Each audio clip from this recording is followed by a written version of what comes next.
अधिवक्ताओं ने पुतला दहन किया है, ये आप देख सकते हैं आपके सामने। और इस वक्त सारे ही वकील आक्रोश में। जय हिंद साथियों, इस वक्त हम लालगंज तहसील के अंदर मौजूद है और आप देख सकते हैं कि वकीलों के अंदर एक आक्रोश दिख रहा है, जिसको लेकर आज उत्तर प्रदेश के मुख्यमंत्री योगी आदित्यनाथ का पुतला दहन किया जाएगा। हमारे साथ में इस वक्त मौजूद है, बाहर के सारे वकील मौजूद है। वकील साहब, ये जो आज आप लोग जो मुख्यमंत्री का पुतला फूंक रहे हैं, इसका रीजन क्या है? देखिए, bar council of Uttar Pradesh के आह्वान पर आज पूरे उत्तर प्रदेश के सभी तहसील, जिला मुख्यालय, सिविल कोर्ट के, हाई कोर्ट के, हर जगह के अधिवक्ता आज सड़क पर हैं और प्रदेश सरकार का विरोध कर रहे हैं। और इसलिए विरोध कर रहे हैं कि हमारे bar council of Uttar Pradesh के हमारे अध्यक्ष और वहां के डेलीगेशन ने माननीय मुख्यमंत्री जी से मिल करके निम्नलिखित मांग किया।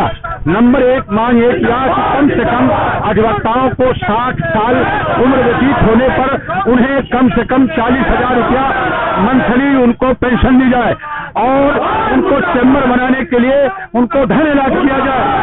और इन तरह के कई मांगों को लेकर के हम अधिवक्ताओं की तरफ से मांग की गई, bar council of Uttar Pradesh की तरफ से मांग की गई। और उस मांग में मुख्य रूप से हमारी जो ये मांग थी कि 60 साल की उम्र व्यतीत होने के बाद हमारे अधिवक्ताओं को कम से कम 40,000 रुपया पेंशन दी जाए।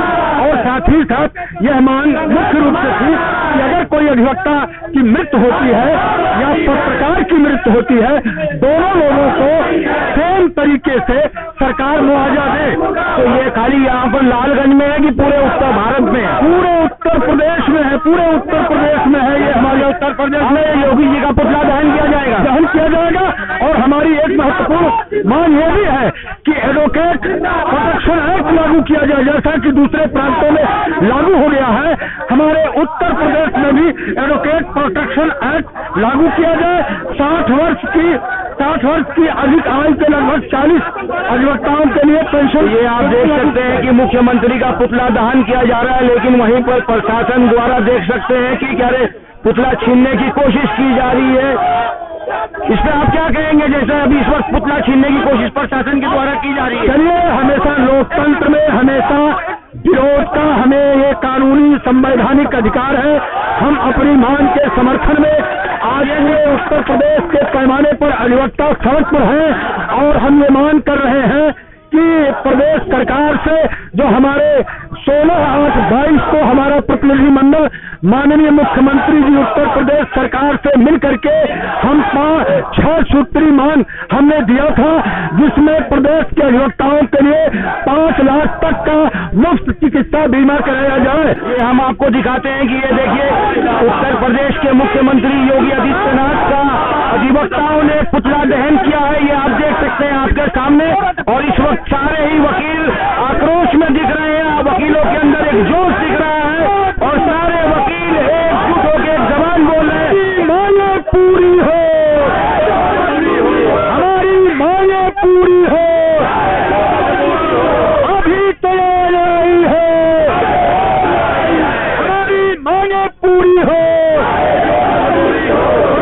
सरकार मुर्दाबाद, अधिवक्ता संघ जिंदाबाद, हमारी मांगे पूरी हो। हमारी प्रदेश सरकार नहीं सुनती, हमारी मांग को पूरा नहीं करती, तो 15 फरवरी को विधानसभा घेर करके उसी दिन उनके ताबूत में कील ठोकने का काम अधिवक्ता समाज करेगा। ये बात मैं आपको भी कहना चाहता हूं। जैसा भी आपने देखा, हमारे साथ में हामिद वकील थे, एडवोकेट कामरेड हामिद वकील, और उनके साथ में इतने सारे अधिवक्ता हैं। कहीं ना कहीं आए दिन उत्तर प्रदेश की सरकार, योगी आदित्यनाथ की सरकार, जो उत्तर प्रदेश की बात करती थी, वहीं पर चाहे सरकारी अधिकारी हो चाहे सरकार हो, विवादों के घेरे में घिरते हुए नजर आते हैं। कैमरामैन संजय गुप्ता के साथ में जाबिर शेख, प्रहारी, मुंबई से। आज जो आप लोगों ने मुख्यमंत्री योगी आदित्यनाथ का पुतला दहन किया, तो वो किन चीजों को लेकर किया?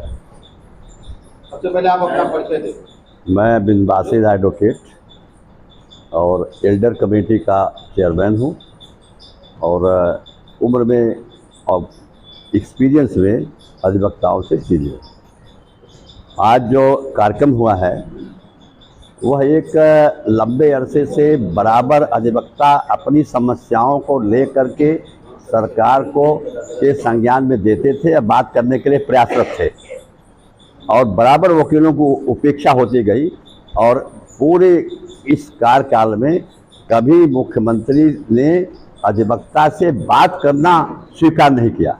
मांग दी गई, हमारी मांगें थी। पहली मांग ये थी कि अधिवक्ता को जो सुरक्षा की व्यवस्था है, प्रोटेक्शन एक्ट लागू करने की बात है। पूरे देश में प्रोटेक्शन एक्ट की समस्या बनी हुई, प्रोटेक्शन की। आए दिन अधिवक्ता जो है वह ऐसे लोगों के खिलाफ लड़ाई लड़ रहा है जो क्रिमिनल हैं, हार्डेंड क्रिमिनल हैं, और वो चाहते हैं आवाज़ बंद करना और अच्छे अच्छे वकीलों को दबाना चाहते हैं। उन्हें सुरक्षा की ज़रूरत है। और आप लोगों के जानकारी में है कि कहीं न कहीं कोई न कोई घटना हमेशा वकील के साथ इसलिए हो रही है कि वो उनकी भावना के विपरीत अपना काम कर रहे हैं, अपने कर्तव्य का निर्वहन कर रहे हैं। तो कर्तव्य के निर्वहन करने में जो हमारी इमेज खराब की जा रही है, उसकी सुरक्षा के लिए हम लोग चाहते थे कि एक्ट हो, एक कानून हो जिससे हमें सुविधा मिले, हम जो अपेक्षा करें वो सुरक्षा हमको दी जाए। हम अधिवक्ता जो हैं एक लंबा यानी टिकट के माध्यम से, स्टैम्प के माध्यम से, वकालतनामा के माध्यम से जो रेंट देते हैं, रेवेन्यू जमा कराते हैं, उसके परिप्रेक्ष्य में वह हमारे हम वकीलों को बैठने के लिए कमरा मुहैया किया जाए, जगह दी जाए, लाइब्रेरी की व्यवस्था हो। अधिवक्ता जो है पूरे समाज की जन समस्याओं को विधिक रूप दे करके उसे कल्याण दिलाता है, रिलीफ दिलाता है। और उस अधिवक्ता को बैठने की जगह न हो, किताब पढ़ने की जगह न हो, गवर्नमेंट की तरफ से उसके विषय में सोचा न जाए, ये सबसे दुखद है। और सबसे मेधावी क्लास, सबसे एनालिसिस करने वाला अगर क्लास कोई है तो अधिवक्ता है। उसकी सुरक्षा व्यवस्था, उसके स्वास्थ्य की व्यवस्था, उसके मानसिक रूप से लैस होने का लैस होने के लिए सरकार से अपेक्षा की गई, वो कुछ नहीं करती है। इस समस्या से के लिए हमारे बार काउंसिल के चेयरमैन ने पत्र दिया, बार काउंसिल का प्रस्ताव हुआ। इसके बाद चेयरमैन ने टाइम अपॉइंट किया। वो जा करके मुख्यमंत्री से बात करके अपनी बात बताना चाहते थे, लेकिन मुख्यमंत्री ने कोई समय उनको नहीं दिया। और सबसे दुखद बात यह है कि जो बजट आया हुआ है, सारे यहाँ तक कि छुट्टे सांड और बैल पर भी बजट आ गया, लेकिन इस सरकार के निगाह में अधिवक्ता जो है वह कोई चीज़ नहीं है।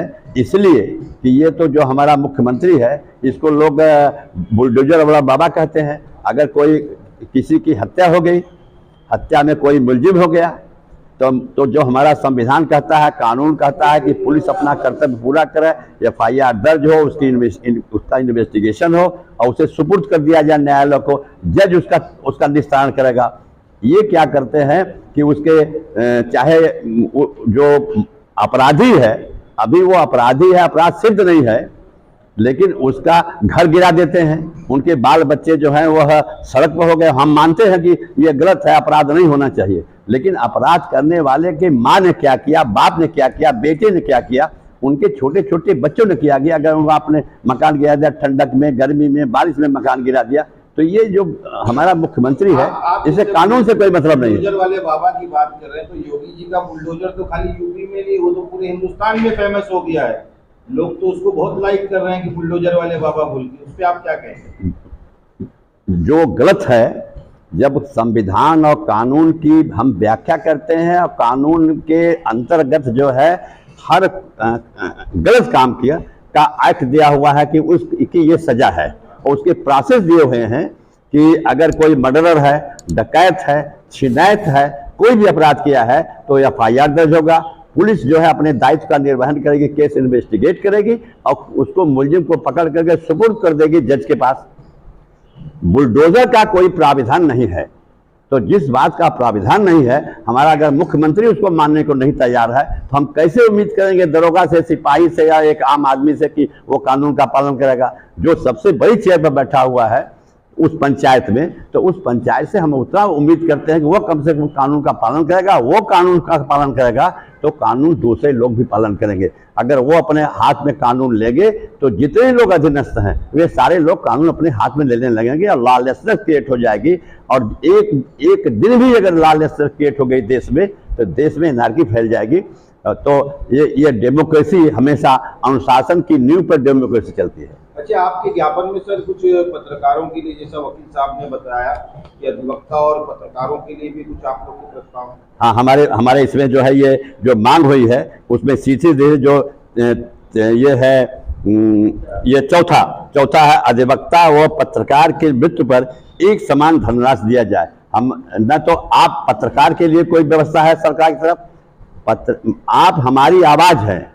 हम लालगंज में आज नारा लगाए, हमने पुतला फूका, तो ये आवाज जो है किसी दूसरे के यहाँ पहुंचाने का काम आप करते हैं और आप हमारी आवाज को विस्तारित करते हैं। जिस तरीके से पत्रकारों का उत्पीड़न हो रहा है, खबर चलाने को लेकर कुछ ऐसे अधिकारी भी जो पत्रकारों को धमकी दे देते हैं प्रशासनिक कार्रवाई की, तो वैसे अधिकारियों के बारे में आप क्या कहें? वे अधिकारी जो हैं उसी बुलडोजर बाबा के गुंडे हैं। अन्यथा आप जो अपना काम करते हैं, किसी सत्य को, किसी असलियत को, किसी आवाज को उच्चीकृत कर देते हैं, उसको बढ़ा देते हैं, बता देते हैं, दूसरे के कान तक पहुंचा देते हैं ताकि ये अराजकता कम हो, ये फैले न। तो आप जो अपना कर्तव्य कर रहे हैं वो समाज के हित में कर रहे हैं। हम जो काम कर रहे हैं वह समाज के हित में कर रहे हैं, इस रूप में कि दुखित है, पीड़ित है, शोषित है, वो हमारे आया, हम उसकी आवाज़ लेकर के अधिकारी के यहाँ जाते हैं, उसे रिलीफ दिलाते हैं। दोनों रिलीफ देने का काम करते हैं। हम रिलीफ देते हैं और आप हमारी रिलीफ देने को विस्तारित करते हैं। तो समाज की कुरीतियाँ अगर फैलाई जा रही किसी के द्वारा तो उसको विस्तारित करके आपका उद्देश्य यह है कि वो कुरीतियाँ कम हो। तो आप भी समाज सुधारण में काम करते हैं, हम भी करते हैं। तो हमारी आपकी आवाज, आपको अगर कोई प्रताड़ित कर रहा है तो निश्चित रूप से वो बुलडोजर बाबा की उस भावना, ये बुलडोजर जो है ये तो एक वो स्वरूप है, भावना चलती है। बुलडोजर की भावना उनके दिल दिमाग में है। वो दिल दिमाग की जो भावना है वह बुलडोजर का घूमने लगेगा तो देश में लॉलेसनेस क्रिएट हो जाएगी। एक सेकंड भी कोई नहीं चल पाएगा। इसलिए हम लोगों का जो कहना है कि कानून का राज्य हो, संविधान का राज्य हो, संविधान के अनुसार जिसके जो दायित्व हो, अगर पुलिस का दायित्व है इन्वेस्टिगेशन करना तो इन्वेस्टिगेशन करें। हमारा काम है लॉ को एक्सप्लेन करना तो हम लॉ एक्सप्लेन करें। और जज का काम है कि दूध और नीर क्षीर विवेकी होते हैं, वो है दूध और पानी अलग करने का काम उनको है, तो वो दूध और पानी अलग करेंगे। ये काम बुलडोजर बाबा, ये काम पुलिस का नहीं है। पुलिस का काम हम करें, हमारा काम पुलिस करे, तो एक लॉलेसनेस क्रिएट हो जाएगी। हम तो आपको धन्यवाद देंगे कि आज हमारा कार्यक्रम था। हम बार की तरफ से अपने तमाम मित्रों की तरफ से आभार व्यक्त करते हैं कि आप हम लोगों के जो फंक्शन था, जो निर्देश था, उसका हम लोगों ने पालन किया है और आप उसका ब्रीफ बनाए और उसको विस्तारित करेंगे, लोगों को संज्ञान में देंगे कि लालगंज में ये है। बार काउंसिल के चेयरमैन का जो आह्वान था उसके आधार पर हम लोगों ने काम किया। हमारा कार्यक्रम ये भी है कि 15 तारीख को, अगर 15 तारीख हमारी मांग नहीं मानी गई तो लालगंज हमेशा, लालगंज का एक इतिहास है संघर्ष का, और अपने इतिहास को पूरा करते हुए बड़ी जत्था में, बड़ी संख्या में हम लोग वो लखनऊ जाएंगे और वहाँ धरना प्रदर्शन, घेराव जैसा होगा वो करेंगे और अपनी मांग मनवाने के लिए हम लोग प्रयासरत हैं और मनवा के रहेंगे।